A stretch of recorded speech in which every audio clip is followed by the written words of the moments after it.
नमस्कार, आप देख रहे हैं सुपर प्राइम टाइम। मैं हूं आपके साथ प्रीति रघुनंदन। सुपर प्राइम टाइम में हम आपको दिखाते हैं वर्ल्ड एक्सक्लूसिव रिपोर्ट और साथ ही ग्राउंड ब्रेकिंग न्यूज। शुरुआत कर रहे हैं आज की उस बड़ी खबर से जो बीते 24 घंटे से लगातार सुर्खियों में बनी हुई है। मंगलवार की रात 30 और 31 जुलाई, ये वो वक्त बन चुका है जो दुनिया के भविष्य पर संकट बन सकता है। हमास प्रमुख इस्माइल हानिया की मौत के बाद इजराइल और ईरान की जंग कभी भी छिड़ सकती है। ईरान में हानिया के बदले की आवाज उठने लगी है। अरब के कई देश इजराइल पर हमले की मांग करने लगे हैं क्योंकि मंगलवार की रात को अरब में 2 विनाशक घटनाक्रम हुए हैं। ये 2 अलग अलग देशों में हुए। पहला ये कि तेहरान के एक अति सुरक्षित इलाके में ठहरे हमास प्रमुख इस्माइल हानिया की हत्या कर दी गई है। साथ ही इंफॉर्मेशन ये मिल रही है कि हानिया ईरान के नए राष्ट्रपति मसूद पज़ेश्कियान के शपथ ग्रहण समारोह में विशेष मेहमान थे। और खबर ये भी है कि मंगलवार की रात को ही हानिया से पहले लेबनान में हिजबुल्लाह कमांडर फवाद शुक्र की इजरायली एयर स्ट्राइक में मौत हो गई है। एक ही रात में इजराइल के 2 सबसे बड़े दुश्मनों के मारे जाने से अरब के शक्ति समीकरण डगमगा गए हैं। इन 2 हत्याकांड की कड़ी इजराइल से जुड़ी है और इनका असर एक साथ अरब के कई देशों में हो रहा है। लेबनान में हिजबुल्लाह फवाद का बदला लेने की तैयारी कर रहा है और इराक में रेजिस्टेंट फोर्स के लड़ाके जंग की तैयारी में जुट गए हैं। सीरिया में जुटे अफगानिस्तान पाकिस्तान के लड़ाके इजराइल पर हमला कराने का ऐलान कर चुके हैं और इन 2 हत्याकांड की चिंगारी पूरे अरब में महासंग्राम की ज्वाला भड़का सकती है। और इस ज्वाला के भड़कने की आशंकाएं तेज हो गई हैं क्योंकि खामेनेई ने इजराइल को कड़ी सजा का ऐलान भी कर दिया है और ईरान की जमकरन मस्जिद पर प्रतिशोध का झंडा फहरा दिया गया है। लेबनान में इजराइल पर हमले की मांग उठने लगी है। लेबनान में हिंसक विरोध प्रदर्शन शुरू हो गए हैं। यमन से हूती ने हानिया की मौत के बाद बड़े युद्ध का ऐलान किया है। इजराइल में हानिया फवाद की मौत पर मिठाई बांटी जा रही है। और इसी के साथ ही इस्माइल हानिया की मौत अरब का सबसे बड़ा संकट बन सकती है और इस हत्याकांड से कई गहरे रहस्य जुड़े हुए हैं। हत्या के पीछे इजराइल को ही मुख्य साजिशकर्ता माना जा रहा है, लेकिन इस हत्याकांड से अरब के स्टेक होल्डर्स यानी हितधारक देशों के तार जुड़े हो सकते हैं और इस हत्याकांड से दुनिया के सुपर पावर्स भी जुड़े हो सकते हैं। क्लीन चिट ईरान को भी नहीं दी जा सकती। टीवी 9 भारतवर्ष इस हत्याकांड से जुड़ी सभी थ्योरी आपके सामने रखने जा रहा है क्योंकि कई ऐसे दुश्मन हैं जिन्होंने दोस्त का मुखौटा पहन रखा है और कई ऐसे देश हैं जो हानिया की हत्या चाहते थे।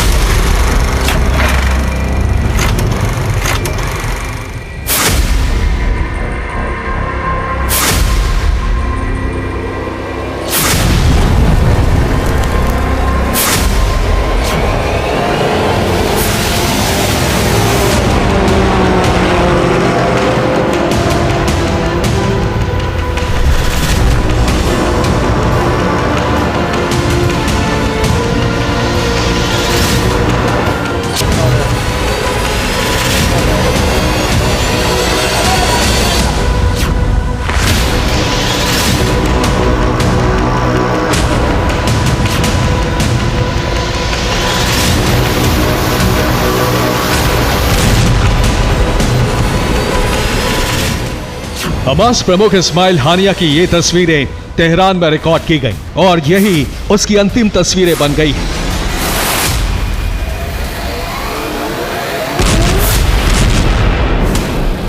इस्माइल हानिया इजराइल विरोधी नीतियों को बड़ा आयाम देने की उम्मीदों से तेहरान गया और ये उसकी अंतिम यात्रा साबित हुई।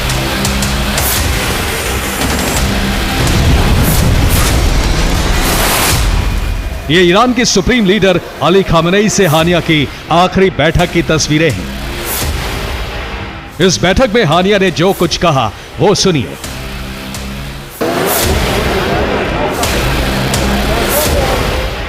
इस्माइल हानिया ईरान के राष्ट्रपति मसूद पज़ेश्कियान के शपथ ग्रहण समारोह में विशेष मेहमान था और इस समारोह में उसका कद इन तस्वीरों से समझा जा सकता है।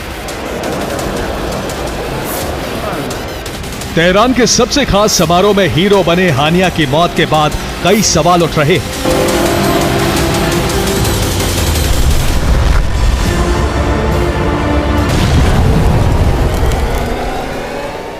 पहला सवाल यह है कि हमास के चीफ इस्माइल हानिया की हत्या के पीछे कौन है? दूसरा सवाल यह है कि हानिया तेहरान के हाई सिक्योरिटी जोन में मारा कैसे गया? सवाल यह भी है कि क्या इस हत्याकांड में दुनिया के दूसरे नेता भी शामिल हैं? सवाल तो यह भी है कि क्या हानिया की हत्या कराने के पीछे ईरान के राष्ट्रपति पजेश्कियान है?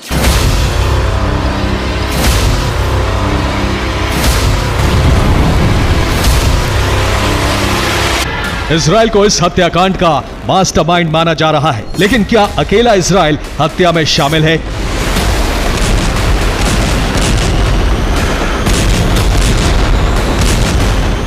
क्या ईरान को क्लीन चिट मिल गई है? ये सवाल इसलिए उठ रहे हैं क्योंकि हानिया के रहने का इंतजाम IRGC गेस्ट हाउस में पेजेश्कियान के घर से 100 मीटर दूर किया गया। ये तेहरान का हाई सिक्योरिटी इलाका था। जिस घर में हत्या हुई वहां हानिया, उनकी सिक्योरिटी और पर्सनल स्टाफ के अलावा किसी को नहीं ठहराया गया। कुछ दूरी पर मौजूद इमारत में PIJ प्रमुख के साथ कई और नेता ठहराए गए। हानिया के अलावा सिर्फ एक बॉडीगार्ड की मौत हुई, जबकि इमारत की निचली मंजिल पर हानिया का पर्सनल स्टाफ था।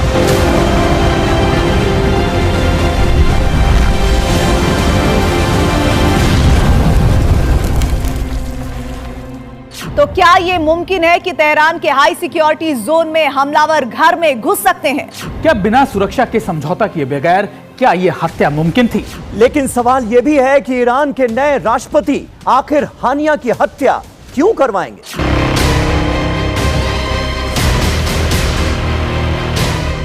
तो इसका जवाब है कि विदेश नीति सरल रेखा की तरह नहीं चलती। पेजेश्कियान की चुनाव में जीत के बाद दुनिया ने यही कहा था कि पश्चिम से उनके रिश्ते बहुत बेहतर हैं।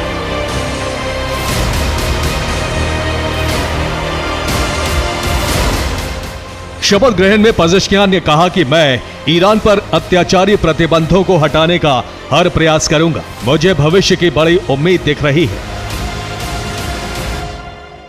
तो ईरान पर लगे अमेरिकी प्रतिबंध आखिर कैसे हट सकते हैं? इसका जवाब है अमेरिका के हित में अरब में काम करने से ही यह मुमकिन है।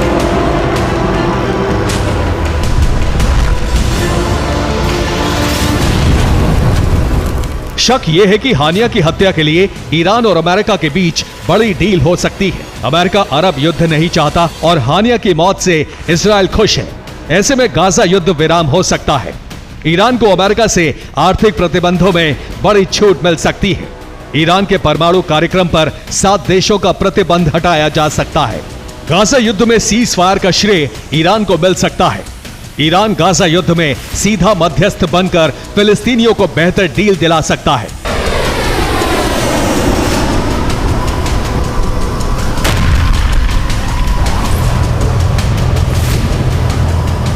गाजा की जंग का विस्तार होता जा रहा है।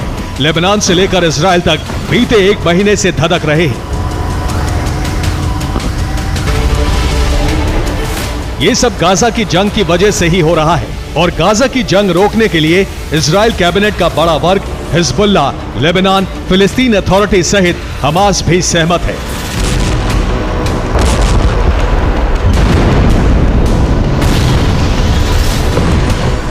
इसीलिए पेजेश्कियान ही नहीं बल्कि इजराइल फिलिस्तीन अथॉरिटी के राष्ट्रपति महमूद अब्बास भी शक के घेरे में हैं।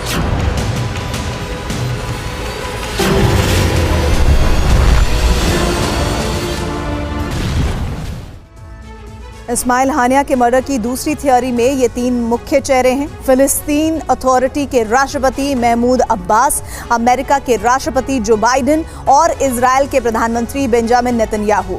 इन पर शक इसलिए है क्योंकि हमास और PA के बीच गाजा की सत्ता पर पुराना विवाद है। जुलाई में ही चीन ने दोनों के बीच समझौता कराने की कोशिश की थी। दरअसल फिलिस्तीन अथॉरिटी गाजा पर पहले ही की तरह नियंत्रण करना चाहती है। हानिया की मौत से हमास का गाजा में वर्चस्व खत्म हो जाएगा। ऐसी स्थिति में हमास के कमजोर होने से PA का फायदा होगा। गाजा युद्ध शुरू होने के बाद से ही महमूद अब्बास अमेरिका के संपर्क में है। अगर हानिया की मौत के बाद अब्बास की भागीदारी से सीजफायर हुआ तो वो शांति के नायक बन सकते हैं।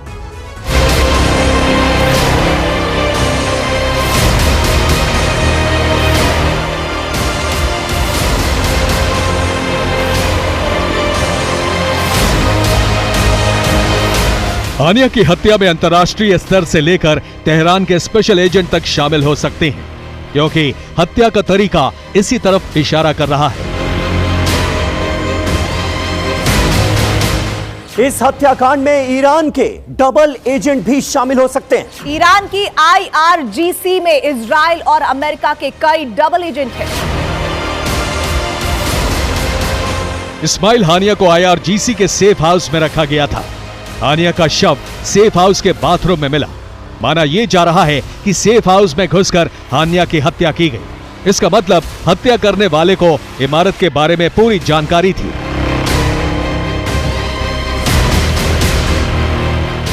लेकिन हत्या का प्लान सिर्फ इतना ही नहीं था। हानिया को हर कीमत पर मारने के लिए इंटरनेशनल बॉर्डर से भी ऑपरेशन चलाया गया और हानिया के सेफ हाउस पर ड्रोन या मिसाइल हमला भी किया गया। हानिया जिस इमारत में ठहरा था उस पर ड्रोन से मिसाइल हमले या फिर सरफेस टू एयर मिसाइल से भी हमले की रिपोर्ट है और ये उसी हमले की सांकेतिक तस्वीरें हैं।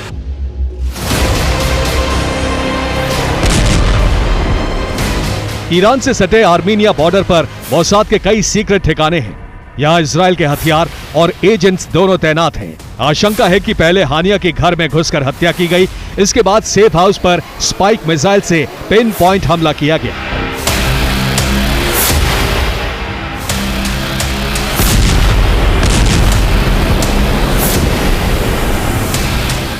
स्पाइक एक नेवल और सरफेस टू एयर मिसाइल है। स्पाइक मिसाइल से कंट्रोल्ड हमला किया जा सकता है।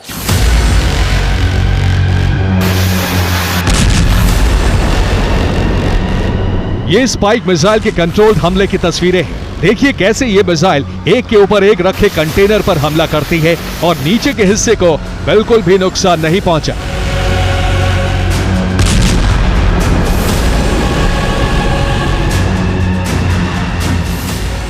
ईरान ने हानिया की हत्या वाली घटनास्थल की एक भी तस्वीर या कोई बड़ी जानकारी जारी नहीं की है। तेहरान इस मामले को बहुत सीक्रेट रखने में जुटा हुआ है।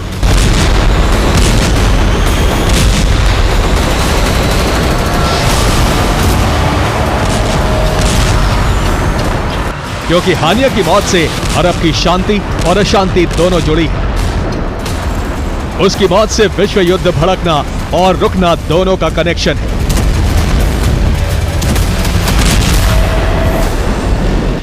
इसीलिए माना जा रहा है कि अमेरिका और रूस दोनों इस हत्याकांड के पीछे हो सकते हैं। हानिया की हत्या के पीछे CIA के एजेंट हो सकते हैं। पहला शक अमेरिका पर है, क्योंकि अमेरिका गाजा सीज फायर चाहता है। गाजा सीज फायर न होने से हिजबुल्ला इजराइल की जंग तय है। अमेरिका अरब फ्रंट पर जंग में उलझना नहीं चाहता। इजराइल 7 अक्टूबर 2023 के हमलों का सबसे बड़ा गुनहगार हानिया को मानता था। हानिया की मौत के बाद इजराइल गाजा सीज फायर के लिए तैयार हो सकता है।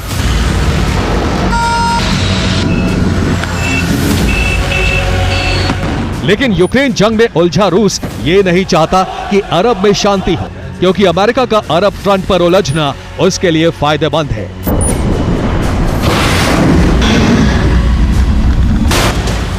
इसीलिए माना यह भी जा रहा है कि हानिया की हत्या के पीछे रूस भी हो सकता है। इस हत्या की साजिश रूसी खुफिया एजेंसी FSB भी कर सकती है, क्योंकि हानिया की हत्या से ईरान इजराइल की जंग छिड़ सकती है। इस जंग से रूस को अरब में वर्चस्व बढ़ाने का मौका मिलेगा। अरब में अमेरिका के लिए सबसे बड़ा संकट खड़ा हो जाएगा।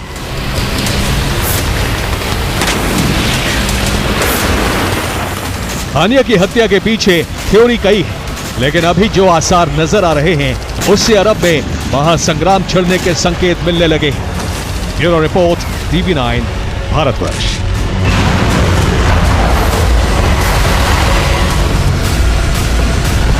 इस वक्त बड़ी खबर आ रही है। तेहरान में IRGC की आपात बैठक को लेकर जानकारी है कि स्पेशल अलर्ट पर ईरानी मिसाइल फोर्सेस।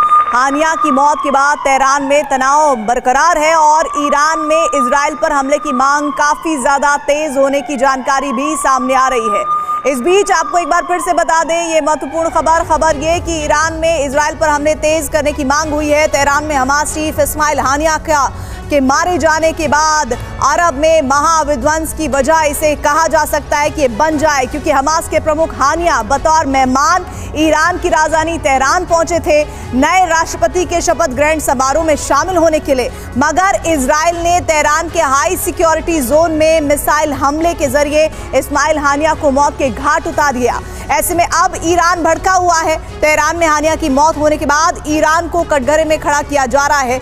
ऐसे में सवाल खड़ा होता है कि अब ईरान क्या करेगा, कैसे हानिया की मौत का इंतकाम इजराइल से लेगा। देखिए,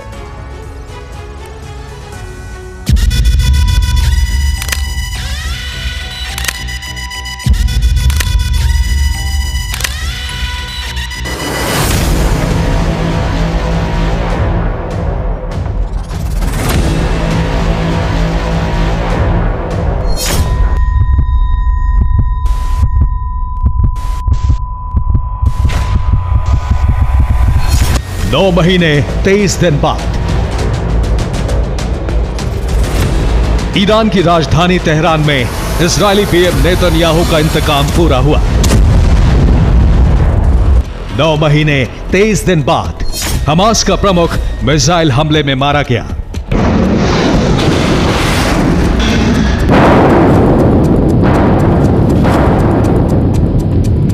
और ठीक 9 महीने 23 दिन बाद इजराइल ने हमास चीफ को मौत के घाट उतारकर 7 अक्टूबर 2023 वाले हमले का बदला पूरा किया।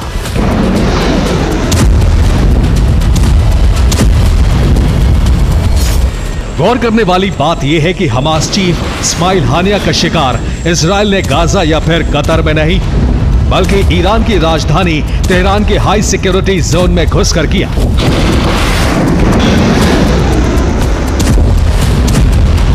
प्रेसिडेंट हाउस से महज चंद मीटर की दूरी पर मौजूद IRGC के वॉर वेटरन गेस्ट हाउस में किया, वो भी उस वक्त जब तेहरान के सुरक्षा घेरे को अभेद्य बनाया गया था। तेहरान के कोने कोने में डिफेंस सिस्टम और मिसाइलें तैनात की गई थी। बावजूद इसके इजराइल ने हानिया के हंट ऑपरेशन को बड़ी आसानी से पूरा किया। मीडिया रिपोर्ट्स में दावा किया जा रहा है कि इजरायली खुफिया एजेंसी मोसाद ने हानिया के खात्मे का प्लान बनाया। मोसाद ने तेहरान में मौजूद हमास के प्रमुख हानिया की लोकेशन ट्रेस की। इसके बाद इजरायली सेना ने हानिया के ठिकाने पर मिसाइलें बरसाई।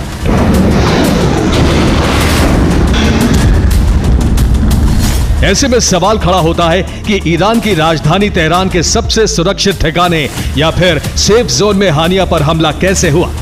कैसे तेहरान की सुरक्षा में तैनात एयर डिफेंस इजराइल के मिसाइलों को रोकने में नाकाम रहे?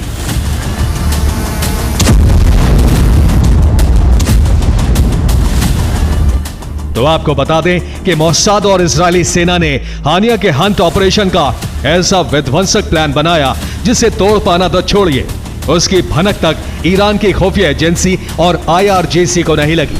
आखिर कैसे, ये भी जान लीजिए।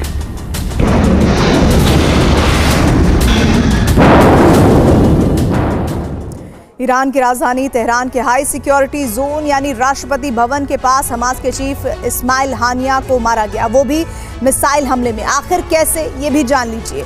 दरअसल 30 जुलाई की सुबह 10 बजे ईरान के नए राष्ट्रपति मसूद पेजेश्कियान के शपथ ग्रहण समारोह में शामिल होने के लिए इस्माइल हानिया तेहरान पहुंचे थे। 30 जुलाई की शाम 4 बजे मसूद पेजेश्कियान का शपथ ग्रहण समारोह तेहरान के प्रेसिडेंट हाउस में शुरू हुआ। शपथ ग्रहण समारोह के बाद हमास प्रमुख हानिया ईरान के नए राष्ट्रपति मसूद पेजेश्कियान से मिलते हुए भी दिखाई दिए और इस समारोह के बाद हानिया प्रेसिडेंट हाउस से महज 100 मीटर की दूरी पर मौजूद IRGC के वॉर वेटरन गेस्ट हाउस में पहुंचे। वॉर वेटरन गेस्ट हाउस में ही हानिया के ठहरने की व्यवस्था की गई थी और इसी दौरान इस्माइल हानिया ने कई मुस्लिम देशों के नेताओं से भी मुलाकात की। दावा किया जा रहा है कि 31 जुलाई की रात 2 बजे तेहरान के हाई सिक्योरिटी जोन में मौजूद गेस्ट हाउस पर मिसाइल हमला हुआ और रात करीब 2:10 पर गेस्ट हाउस पर हुए मिसाइल अटैक में हमास के चीफ इस्माइल हानिया की मौत हो गई।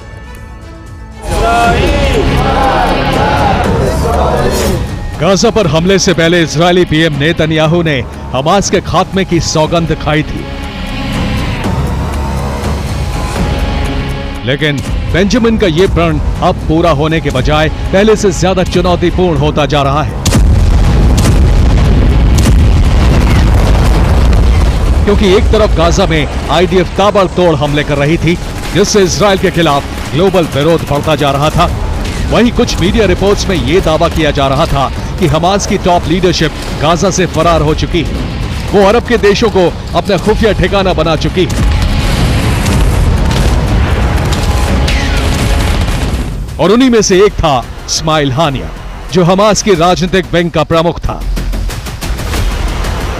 मगर जैसे ही हानिया के तेहरान पहुंचने की खबर मौसाद को लगी, फौरन हानिया के खात्मे का प्लान तैयार किया गया और ईरान के नए राष्ट्रपति मसूद पेजेश्कियान के शपथ ग्रहण समारोह के ठीक 10 घंटे बाद प्रेसिडेंट हाउस से 100 मीटर दूर मौजूद वॉर वेटरन के गेस्ट हाउस में हानिया को मिसाइल हमले में ढेर कर दिया गया।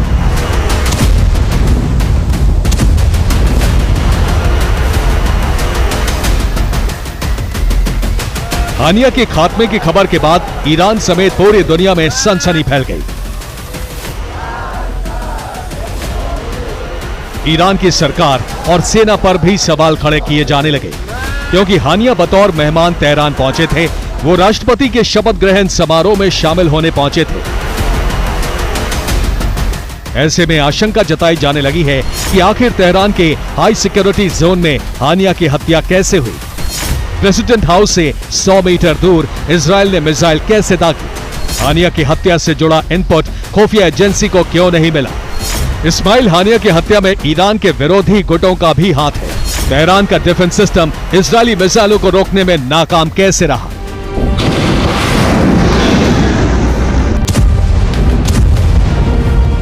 हालांकि हानिया की मौत के बाद ईरान ने इजराइल के खिलाफ जंग का ऐलान कर दिया है।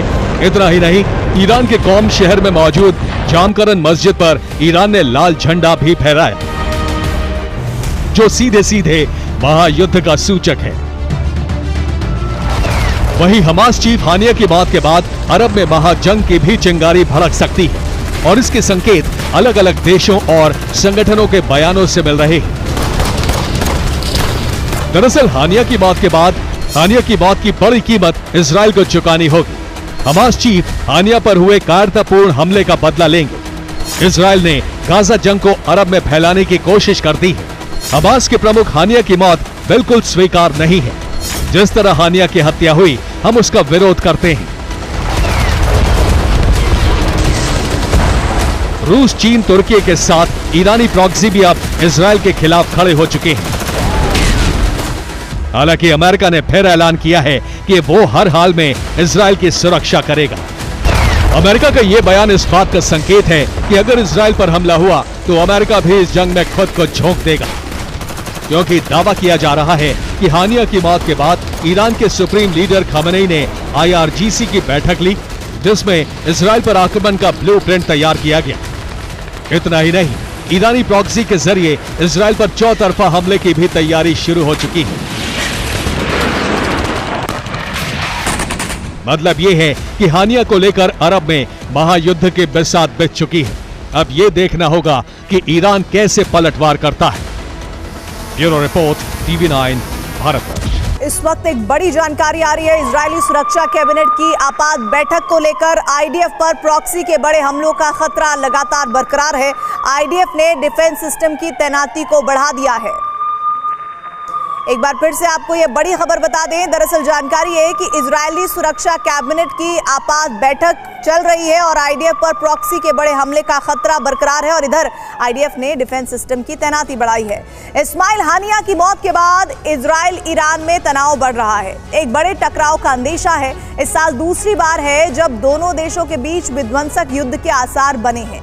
इससे पहले सीरिया में इजरायली स्ट्राइक में 2 टॉप कमांडर मार गिराने से तनाव बढ़ा था। इस बार हमास पॉलिटिकल विंग के चीफ इस्माइल की मौत से अरब सुलग रहा है और हालात ऐसे हैं कि इजराइल 7 मोर्चों में घिर गया है, जबकि अमेरिका को अरब में अपने वर्चस्व खत्म होने का खतरा लग रहा है।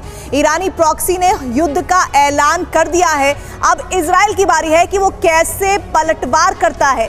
अगर युद्ध हुआ तो इसका दायरा यूरोप एशिया तक फैल सकता है, क्योंकि रूस चीन युद्ध में उतर सकते हैं। अगर महाशक्तियों में टकराव हुआ तो यह तीसरे विश्व युद्ध की दस्तक भी हो सकती है।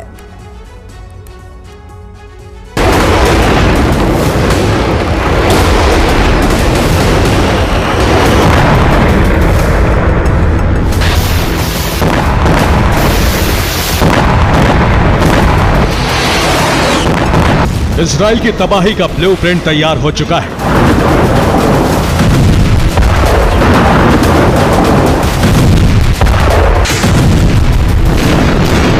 ईरान से फरमान जारी हो चुका है। अब अरब में आर पार की जंग के आसार बन रहे हैं।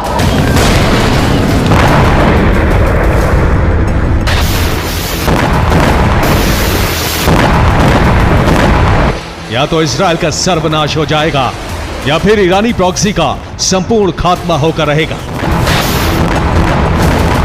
आखिर क्यों अरब सुलग रहा है? कभी भी एटमी जलजला आ सकता है। इन दो तस्वीरों में इसका राज छिपा है। 10 घंटे में इजराइल ने अपने 2 दुश्मन मार गिराए हैं। हमास का चेयरमैन, पॉलिटिकल विंग का चीफ इस्माइल हानिया को ईरान में घुसकर खत्म किया, जबकि उससे 10 घंटे पहले हिजबुल्लाह के टॉप कमांडर फवाद शुक्र को मारा गया। फवाद शुक्र को बैरूत में और इस्माइल हानिया को तेहरान में खत्म किया गया।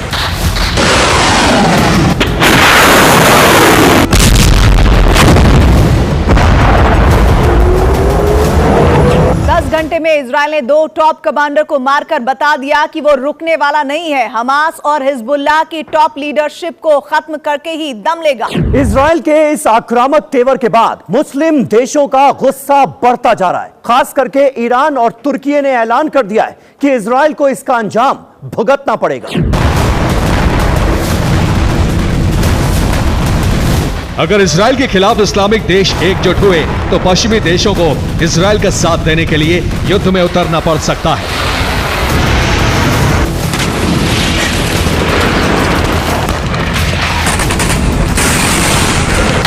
यानी अरब से तीसरे विश्व युद्ध की चिंगारी कभी भी ज्वाला में बदल सकती है।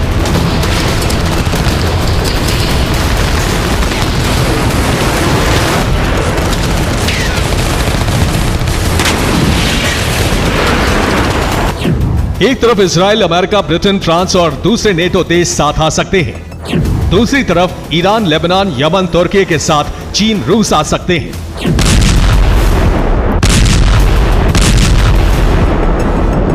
यानी महाशक्तियां अरब में टकरा सकती हैं। अरब के दूसरे देश शिया देश लेबनान ईरान के साथ हैं, क्योंकि ईरान लेबनान शिया मुल्क है, जबकि मुस्लिम ब्रदरहुड के नाम पर बाकी देश भी जुट सकते हैं। अरब में युद्ध की आग लग चुकी है। रूस और चीन इसलिए भी इस्लामिक मुल्कों के साथ आएंगे क्योंकि दोनों ही मुल्क अरब में अमेरिका के दबदबे को खत्म कराना चाहते हैं। हालांकि अभी अमेरिका की तरफ से कहा गया है अगर इजराइल पर हमला हुआ तो उसकी रक्षा के लिए अमेरिका जरूर आएगा, लेकिन इजराइल को रॉकेट छोड़कर कूटनीति से इस मसले का हल करना चाहिए। अमेरिका के बयान के तुरंत बाद रूस की तरफ से कहा गया है ईरान पर हमला आतंकी हमला है और ईरान को इसका जवाब देने का हक है। रूस इंसाफ के लिए ईरान के हक में खड़ा है।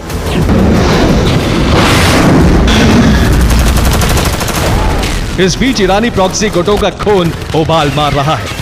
इजराइल पर हमले किए जा रहे हैं। खासतौर से यमन से संचालित हूती ने लाल सागर में ऐलान कर दिया है कि अब पश्चिमी देशों के हर जहाज को निशाना बनाया जाएगा।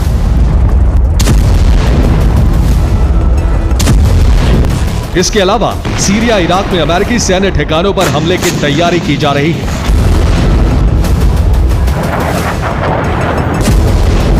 यानी इजराइल के साथ अमेरिका को भी टारगेट करने के लिए ईरानी प्रॉक्सी गोला बारूद के साथ तैयार है।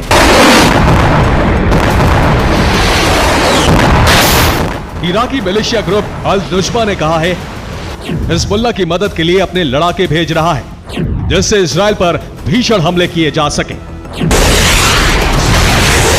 इसी तरह दूसरे ईरानी प्रॉक्सी संगठन IRGC के फरमान का इंतजार कर रहे हैं। बस एक इशारा हो और इजराइल की घेराबंदी करके उसे बारूद का ज्वालामुखी बना दिया जाए।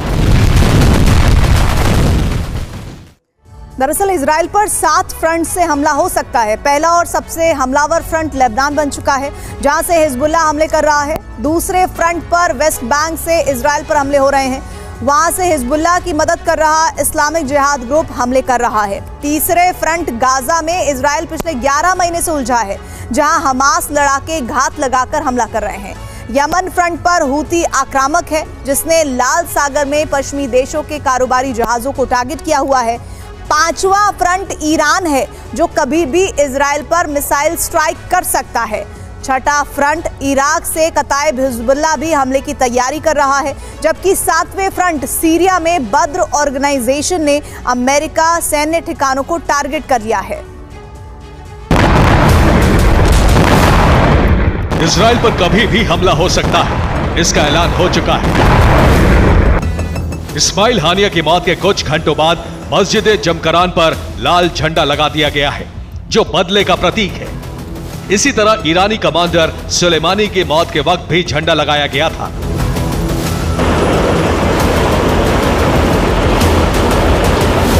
मध्य पूर्व में इजराइल एक बड़े संकट में घिर चुका है। अमेरिका परिस्थिति की गंभीरता को समझ रहा है, इसलिए उसने एक वॉरशिप लेबनान के पास लगा दिया है, जबकि 2 वॉरशिप यमन के पास तैनात किए गए हैं। इराक सीरिया में अपने सैन्य ठिकानों को वॉर रेडी कर दिया है।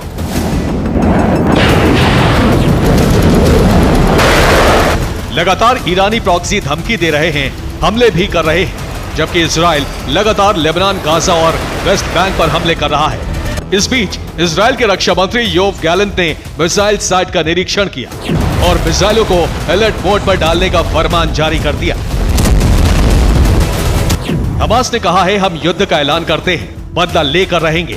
हूती ने कहा है, इजराइल अंजाम भुगतने के लिए तैयार रहे, जबकि हिजबुल्ला ने इजराइल में बड़े नरसंहार की धमकी दी है। हालांकि अभी तक इजराइल की तरफ से ईरान और लेबनान की धमकी पर प्रतिक्रिया नहीं दी गई है, लेकिन इजराइल ने लंबे युद्ध की तैयारी शुरू कर दी है। लेकिन सबसे ज्यादा परेशानी में अमेरिका है। अगर वो खुलकर इजराइल के साथ युद्ध में उतरता है तो पूरा अरब उसके खिलाफ हो सकता है। इसी मौके की तलाश में रूस और चीन है, इसलिए अमेरिका बार बार इजराइल को संयमित हमले के लिए कह रहा है। लेकिन इजराइल को पता है कि अगर उसे वजूद बचाना है तो आक्रामक रहने के अलावा दूसरा कोई रास्ता नहीं। Bureau report, TV9 Bharat. बड़ी जानकारी मिल रही है। यूएस इजरायली रक्षा मंत्री की बातचीत को लेकर ऑस्टिन ने गैलेंट से फोन पर बात की है, यह खबर सामने आ रही है। अमेरिका ने दी है इजराइल को सुरक्षा की गारंटी और यह मीटिंग भी इस लिहाज से बहुत महत्वपूर्ण हो गई है। लेबनान की राजधानी बेरूत में इजराइल ने जो हमला किया है वो अरब विनाश का सबसे बड़ा कारण बनने जा रहा है। इजराइल का दावा है कि बेरूत में उसके विस्फोट में हिजबुल्लाह के मिलिट्री विंग का चीफ कमांडर और नसरल्लाह का राइट हैंड मारा गया है। माना जा रहा है कि हिजबुल्लाह इजराइल में अब तक का सबसे बड़ा और विध्वंसक हमला करने जा रहा है। हिजबुल्लाह को ईरानी सेना का भी साथ मिल सकता है और इसी खतरे को देखते हुए इजरायली सेना जमीन से लेकर आसमान तक हाई अलर्ट मोड में है।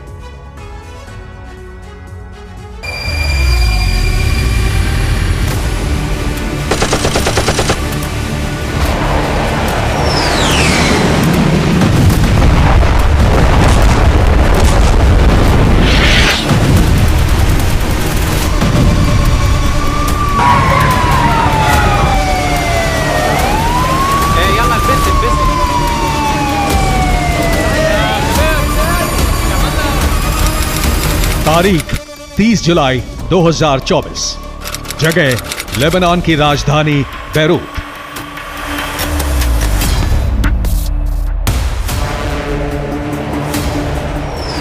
शाम का समय था।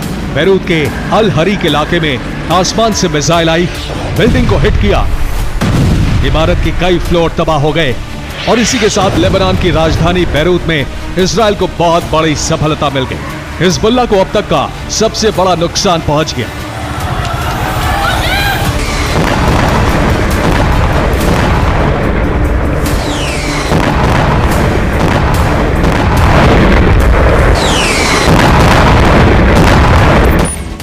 इजराइल का दावा है कि एयर स्ट्राइक में नसरल्लाह का राइट हैंड, हिजबुल्लाह का नंबर 2, हिजबुल्लाह के मिलिट्री विंग का चीफ कमांडर मारा गया।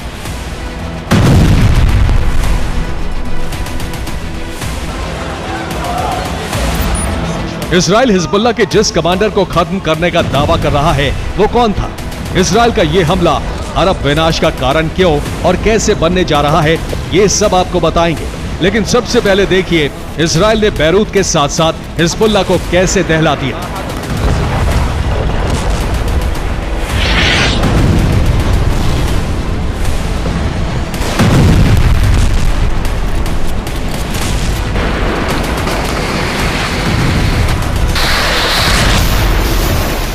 धमाके के बाद इमारत तबाह हो गई। इलाके में बारूदी राख और धुआं नजर आने लगा। वहां मौजूद लोगों में भगदड़ मच गई। कुछ ही देर में मौके पर पुलिस की गाड़ियां और एम्बुलेंस का सायरन सुनाई देने लगा। हमले से आधा दर्जन लोग मारे गए, 70 से ज्यादा लोग घायल थे। इजराइल का दावा है कि हमले में हिजबुल्लाह का दूसरा सबसे बड़ा लीडर मारा गया।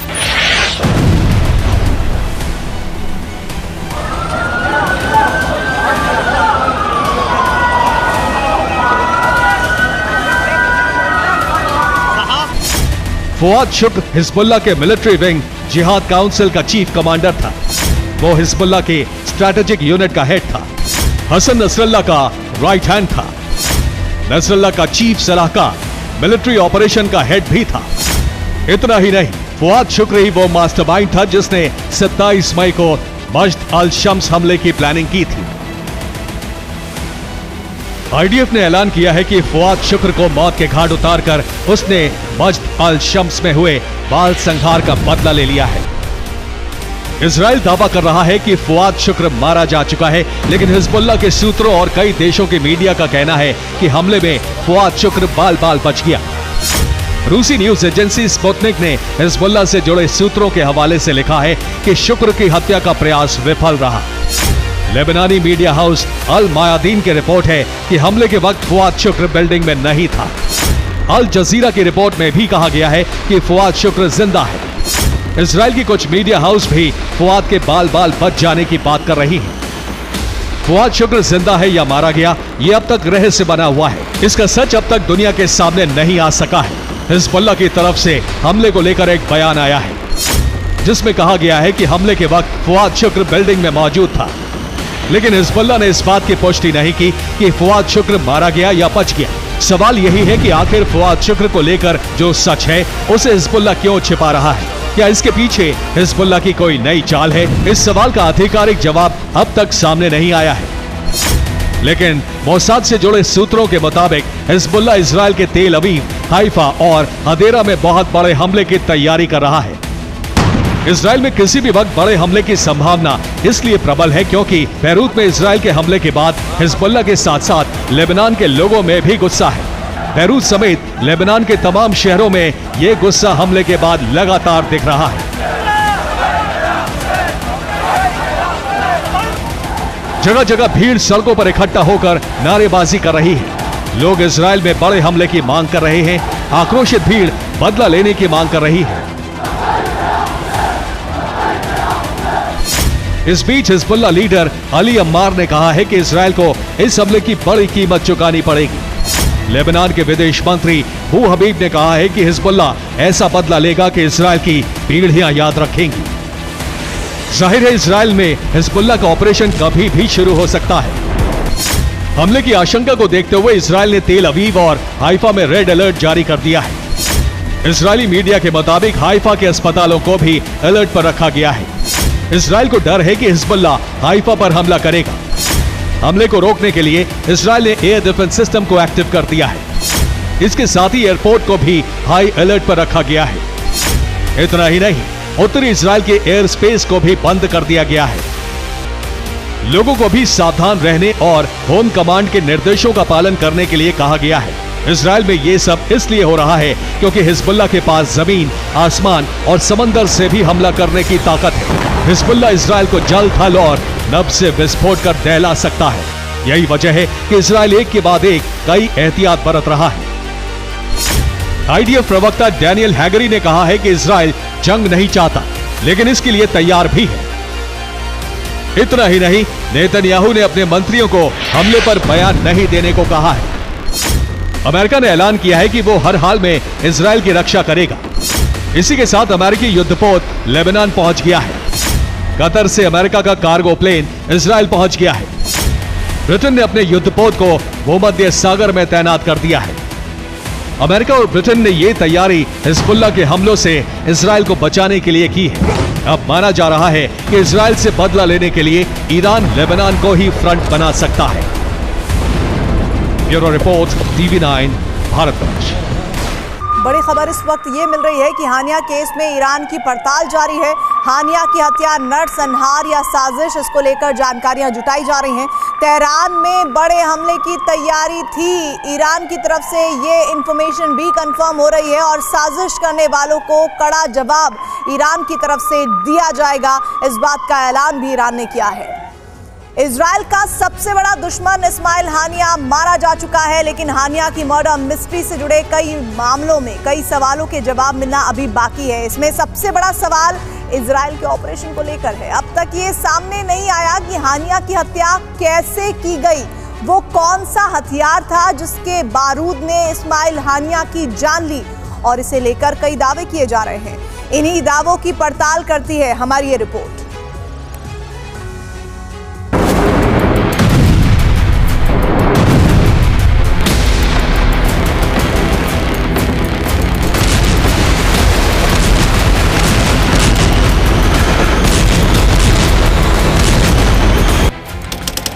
तारीख 30 जुलाई 2024, जगह इजराइल।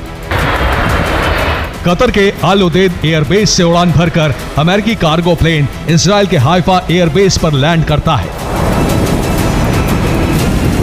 कार्गो प्लेन से एयर डिफेंस सिस्टम, टैंक और तबाही के दूसरे हथियार एयरबेस पर उतारकर तैनात किए जाते हैं। दावा है कि इजराइल में हथियारों की बड़ी खेप पहुंचने की वजह ईरान के पलटवार का डर था। इजराइल को डर था कि ईरान में घुसकर हमला करने के बाद तेल अवीव पर बड़ा हमला हो सकता है। कार्गो प्लेन इजराइल पहुंचने के कुछ घंटों बाद ही तेहरान में इस्माइल हानिया की हत्या कर दी गई।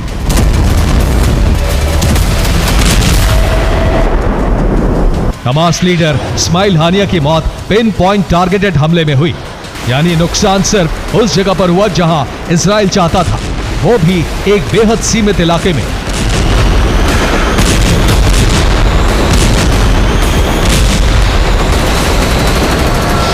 सवाल उठ रहे हैं कि हानिया की मौत का ऑपरेशन इतना सटीक कैसे था, और वो कौन सा हथियार था जिसकी बारूद की रेंज सिर्फ हानिया तक थी।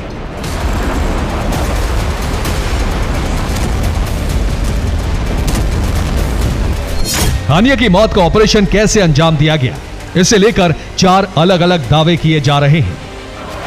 दावा नंबर 1, ड्रोन से गाइडेड मिसाइल दागी गई। दावा नंबर 2, F-35 फाइटर जेट से मिसाइल हमला। दावा number 3, surface to surface ballistic missile. Drone से गाइडेड मिसाइल दागने का दावा ईरान की तरफ से किया गया है। माना जा रहा है ड्रोन से जो मिसाइल दागी गई वो डेलिला मिसाइल, स्पाइक मिसाइल या फिर हेलफायर मिसाइल थी। दावा किया जा रहा है इन्हीं में से किसी मिसाइल को ड्रोन के जरिए हानिया के बेडरूम तक पहुंचाया गया।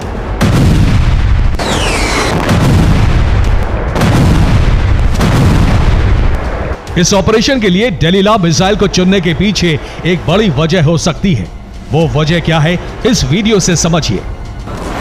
इस वीडियो में डेलिला मिसाइल एक हेलीकॉप्टर पर लोड नजर आ रही है। मिसाइल लॉन्च होकर तेजी के साथ टारगेट की तरफ बढ़ती है और फिर पिन पॉइंट एक्यूरेसी के साथ टारगेट पर हिट करती है। धमाके से नुकसान सिर्फ एक सीमित हिस्से में होता है, ठीक वैसे ही जैसे इस्माइल हानिया के अपार्टमेंट में हुआ। दरअसल डेलिला मिसाइल को पिन पॉइंट टारगेटेड हमले के लिए डिजाइन किया गया है, जो निशाने से कभी नहीं चूकती। डेलिला मिसाइल में टारगेट की लोकेशन फीड की जाती है, जीपीएस की मदद से लोकेशन तक पहुंचती है। मिसाइल में आगे की तरफ कैमरा लगा होता है, जो दुश्मन को 16 किलोमीटर दूर से लोकेट कर लेता है, जिसके बाद तस्वीर भेजकर मिसाइल टारगेट की पुष्टि करती है।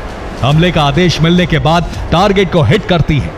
डेलिला मिसाइल की यही खूबियां इसे हानिया की हत्या से जोड़ रही है। डेलीला की ऑपरेशन रेंज 250 किलोमीटर है। ऐसे में माना जा रहा है कि ईरानी एयर स्पेस में ड्रोन के जरिए इसे फायर किया गया।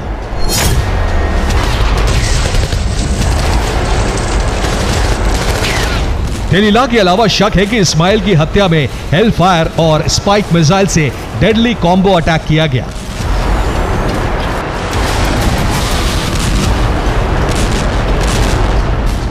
कॉम्बो अटैक को समझने से पहले वीडियो के जरिए इन मिसाइलों के अटैक स्टाइल को समझना जरूरी है।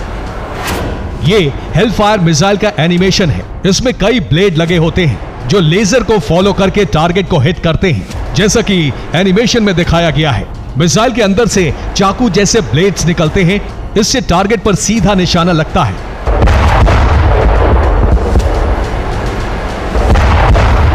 अब स्पाइक मिसाइल को देखिए। फायर ट्रक से मिसाइल फायर होती है और सीधा टारगेट पर टकराती है। नुकसान सिर्फ एक सीमित इलाके में होता है।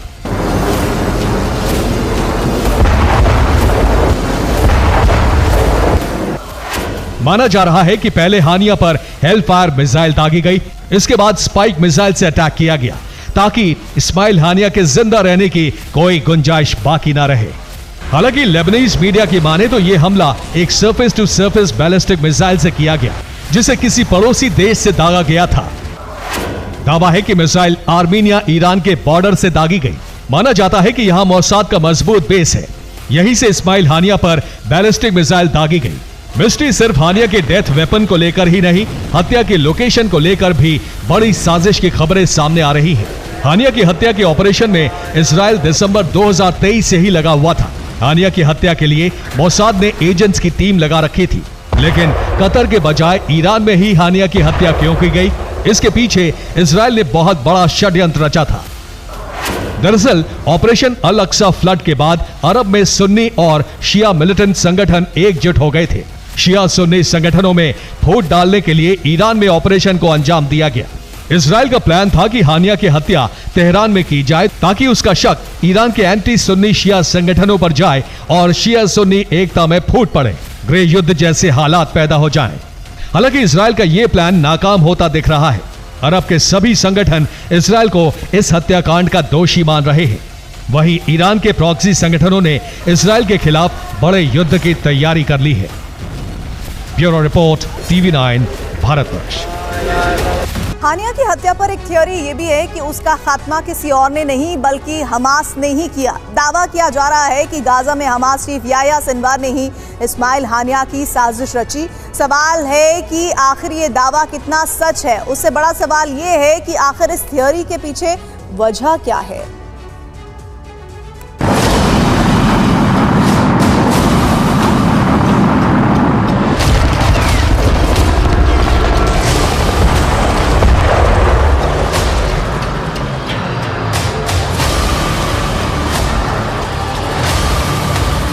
हमास से 10 महीने युद्ध के बाद इजरायली सेना को अब तक की सबसे बड़ी कामयाबी मिल गई।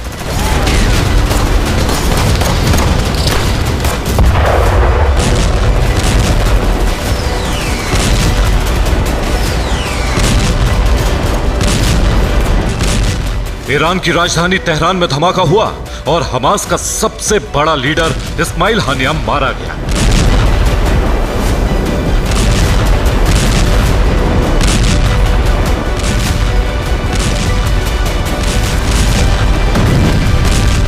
हानिया की मौत के बाद ही नेतन्याहू और उनकी सेना की वो कसम पूरी हो गई जो उन्होंने 7 अक्टूबर 2023 को ली थी।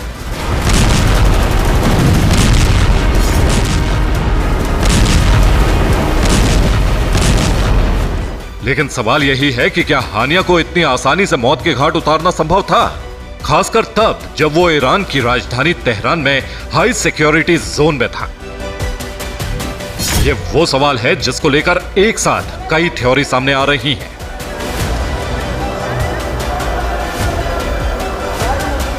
एक थ्योरी में दावा किया जा रहा है कि इस्माइल हानिया की मौत के पीछे गाजा में हमास का चीफ याह्या सिनवार है।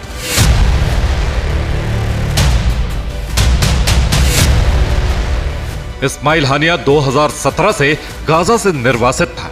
वो केवल हमास का कूटनीतिक चेहरा बनकर रह गया था, जबकि गाजा में ग्राउंड ऑपरेशन याह्या सिनवार ही संभाल रहा था।